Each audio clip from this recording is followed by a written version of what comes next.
আসলে মানে এভাবে করে ফেলে রাখছে, মানে কিছু বলার নাই যে কিভাবে সম্ভব। বৈষম্যহীন বাংলাদেশে নারীদের সাথে বৈষম্য, এটা কিভাবে সম্ভব? কারণ আমি যে আবেগ নিয়ে রাস্তার পাশে এসে বসেছি, ডালা ভর্তি আবেগ নিয়ে, বিষয়টা তো তা না। বিষয়টা হচ্ছে আমি ডালা ভর্তি কাগজ নিয়ে এসে বসেছি। আর আমাকে একটা রাষ্ট্রীয় ওয়াদা দেওয়া আছে যে আমার প্রকল্প 5 বছর মেয়াদ শেষে আমাকে রাজস্বে স্থানান্তর করা হবে। তো সেটা না করে আমাকে এখন বাড়িতে পাঠানো হচ্ছে একটা ট্যাগ দিয়ে। তো আমার ভবিষ্যৎ মানে সিকিউরিটিটা বা সমাজে আমার অবস্থানটা রাষ্ট্র কি তৈরি করে আমাকে ছেড়ে দিচ্ছে, এইটা একটা প্রশ্ন।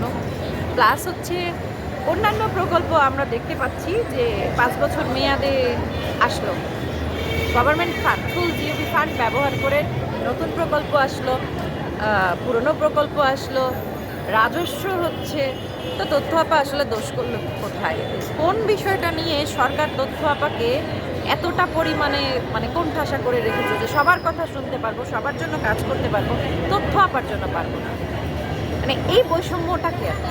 এটাই হচ্ছে আমাদের প্রশ্ন, যে সরকারের তরফ থেকে কেউ এসে বসে একটু বলুক যে তোমাদের এইটা সমস্যা, যার কারণে তোমাদেরকে আমরা তোমাদের নিয়ে ভাবতে পারতেছি না, তোমাদেরকে বের করে দিচ্ছি।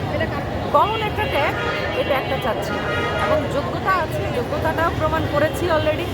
যদি আমাকে বের করতে হয় তাহলে প্রমাণ দিয়ে বের করতে হবে। আজকে কতদিন হলো আজকে রাস্তায়? 33 দিন। আজকে 33 দিন।